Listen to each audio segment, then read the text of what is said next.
Bonjour à tous et bienvenue sur WEO. Regardez, je suis prêt pour essayer un cerf-volant. Mais avant d'essayer, il faut une petite initiation. Je vais rejoindre Pascal qui m'attend quelque part là-bas sur la plage de Berck-sur-Mer, puisque vous le savez, en ce moment, ce sont les 28e rencontres internationales de cerf-volant. Il y a ici de la compétition, il y a ici du beau monde. Comment on manie le cerf-volant? Eh bien, vous le verrez avec moi dans un court instant. Et puis on ira à la rencontre d'Olivier Garret. C'est un passionné.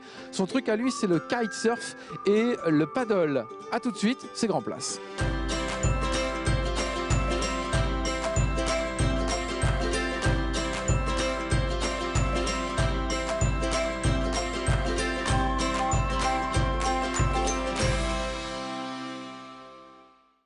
Alors attention, les choses sérieuses vont commencer parce que j'ai rejoint Pascal du club Mistral. Bonjour Pascal. Bonjour Laurent. Ça va bien? Très très bien. Club installé à Lille, hein, c'est ça hein? Club de Lille, tout à fait. Alors vous alliez dire, je vous ai coupé. On est très bien, on a du vent et du soleil et les cerfs-volants volent, donc tout va très bien. Bon, alors vous m'initiez un peu ou pas du tout? On va faire une petite séance d'initiation. Vous pensez qu'on peut y arriver? Je pense qu'on peut y Je arriver. ne suis pas formidable là-dessus, je vous le dis tout de suite. On est là pour ça et pour vous apprendre. Alors, qu'est-ce qu'on fait? Donc déjà, on va avoir une ligne à droite, une ligne à gauche. Ouais. On va tout va bien. tendre les bras et redresser le cerf-volant avec ses jambes, donc en reculant. Et pour décoller, on va tendre les bras vers l'arrière et le bas. D'accord. Ah, tout simplement comme ça? Tout simplement comme ça. Donc il suffit pas, ça sert à rien de lever? Non, il ne faut pas lever les bras, il ne faut pas écarter les bras. Et après, on pilote tout doucement, tout en douceur. Là, vous avez un jeu de bras? Tout simplement. Ça, c'est important, ça, le jeu de bras? Oui. Ok. Bon. Donc là, on colle les coudes ici. Il faut coller. Et on tire à droite, on tire à gauche, un peu comme le vélo, tout en douceur. D'accord. Surtout pas de gestes brusques. Vous pensez qu'on peut arriver à faire quelque chose, même quand on n'y connaît rien? À vous. Allez, donc, j'essaye. Main droite, main gauche.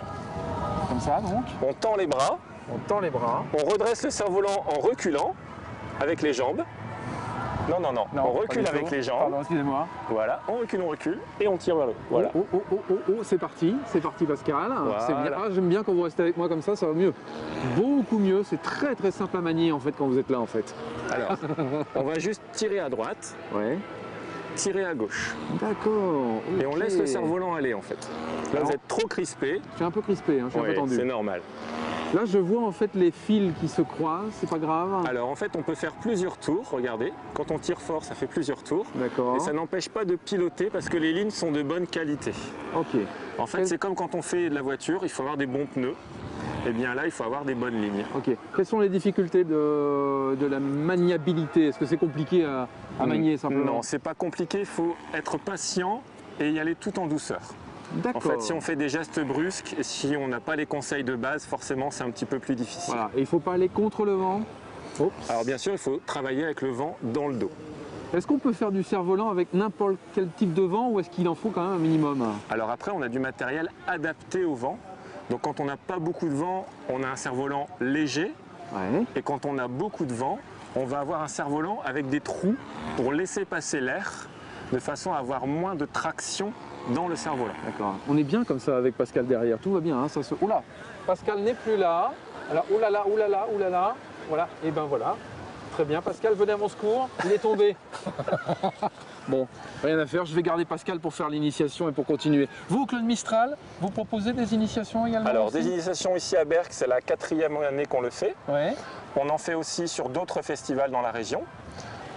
Les associations, quelquefois, nous invitent à faire aussi des ateliers de construction pour les enfants, sur les marchés aux fleurs ou ce genre de choses. Et on a aussi un festival donc à Rouvroy, entre Drocourt et Rouvroy, au Parc des Îles, le 24 et 25 mai. Bon, eh bien, on viendra vous voir. Merci beaucoup pour cette initiation. Je pense que je vais vous garder pour la prochaine parce que avec tout seul, ça plaisir. va pas être facile. On va continuer, nous, à se balader. On va tout de suite rejoindre Anouk, qui est parti à la rencontre d'un passionné. Alors, son truc à lui, c'est aussi le vent, mais un petit peu différent. Il aime le kitesurf, il pratique également le paddle et ils sont quelque part sur la plage de Berck. Les beaux jours incitent à la balade, comme ici à Berck, mais pourquoi ne pas essayer un sport de glisse comme le paddle? On va rencontrer Olivier Garret, un professeur de sport. Il adore tous les sports de glisse et aujourd'hui, son entraînement, c'est le paddle. Bonjour Olivier. Ah bonjour. Avant de vous mettre à l'eau, ça va bien? Impeccable. Alors ça, c'est le sport du jour. Ouais, c'est le paddle.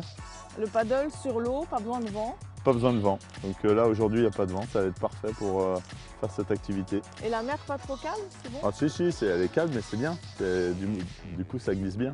Ouais, pour vous c'est aussi des bonnes sensations. Ah, c'est aussi agréable quand il n'y a pas de vagues et que ça glisse. Bon bah allez, on y va. Très bien. C'est parti.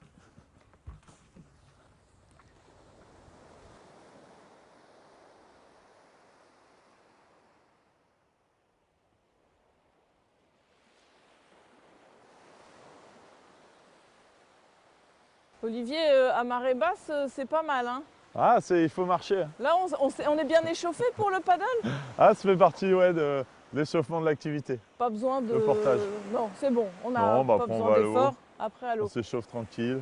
Bon, voilà, donc la mer est à proximité, mais ici, là, on peut voir, c'est un emplacement pour faire un autre sport. Hein. Ah, c'est l'avantage mountain de Berck, c'est qu'on peut pratiquer quasiment tous les sports de glisse nautique. Voilà, donc là on peut faire du kite mountain board, le sable est suffisamment dur.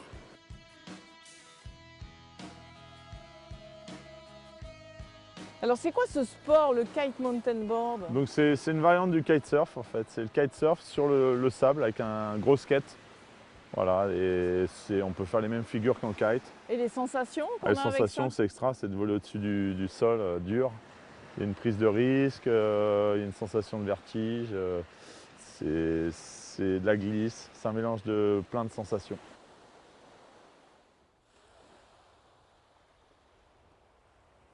Et Olivier, vous avez un petit compagnon là? Ah, j'ai un petit copain là. Ça vous arrive souvent? Ah, c'est à chaque sortie quasiment. Il fait le spectacle, hein, il vous suit. Ouais, il a plus peur, il me connaît. Alors le paddle, là, on vous voit, qu'est-ce qu'il faut comme capacité pour faire ce genre de sport? Ça nécessite de l'équilibre un peu. Hein, et puis après, juste savoir ramer, tout simplement. C'est pas très compliqué. Tout le monde peut faire ça? C'est très accessible. Aujourd'hui, c'est une mer d'huile, alors qu'est-ce que ça procure comme sensation? C'est physique Il y quand même. a le plaisir déjà de l'effort physique, hein, de faire un sport, avoir une dépense d'énergie. Après, il y a le plaisir de la glisse. Et puis, le plaisir aussi d'être en pleine nature. Et puis après, il y a l'aspect technique, tout l'aspect technique, savoir surfer des houles, savoir surfer des vagues, passer des mousses. Parce que vous faites ça aussi sur vague, et ça doit être différent. Ouais, c'est un autre type d'approche de l'activité.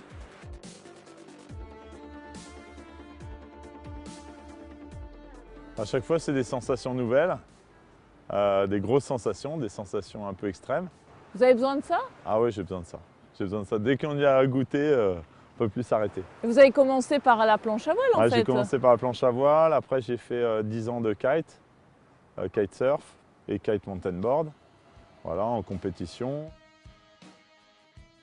Il y a 2 ans, je fais 3e au championnat de France du 30 km. En paddle. En paddle. Voilà, donc ça a été un de mes meilleurs résultats. La première année que j'ai pratiqué, j'ai fait 4e au championnat de France. L'année dernière, j'ai fait un peu moins bien. Voilà, j'ai fait 12e l'année dernière. Fin de l'entraînement là, c'est bon? Vous avez eu votre Ouais, dose? c'est bon. J'ai eu ma dose. Une fois par jour, 2 fois? C'est une fois? Une fois, c'est déjà pas mal. Ok, je vous laisse rentrer chez vous, merci. Hein. Merci. Bon retour. Au revoir. Voilà, et puis si vous vous êtes intéressé pour découvrir les plaisirs de la glisse et du paddle, n'hésitez pas à contacter l'association Opal Glisse ici à Berck. Il y a de quoi faire pour s'amuser dans notre région avec la mer. Demain, nous serons toujours à Berck et on découvrira le jardin du vent, des créateurs, des bricoleurs qui s'amusent à créer des engins tournants avec le vent. Et puis Anouk partira à la rencontre de Tatave, c'est un sculpteur animalier. À demain, à la même heure, tout de suite c'est l'agenda et les pronostics du PMU. Salut à tous, pile à l'heure du rendez-vous. Du 4 au 19 avril, Claire Paulet présente Tenir le pas perdu à la cabine du camion à Roubaix. Une exploration de l'acte de création par le biais d'installation. Auteur d'une œuvre modeste mais puissante, elle travaille sur la durée. Le temps est son allié, elle s'y soumet et il lui obéit. Son œuvre nécessite une lecture approfondie. Ici, le superficiel est banni. Et enfin, le 16 avril à la péniche de Lille, retrouvez ALB. Ce duo pluridisciplinaire et plurigenre saura vous surprendre et vous scotcher.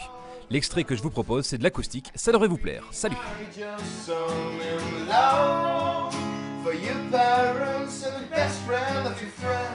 I'm ready to let my heart in your hands. You're only a thing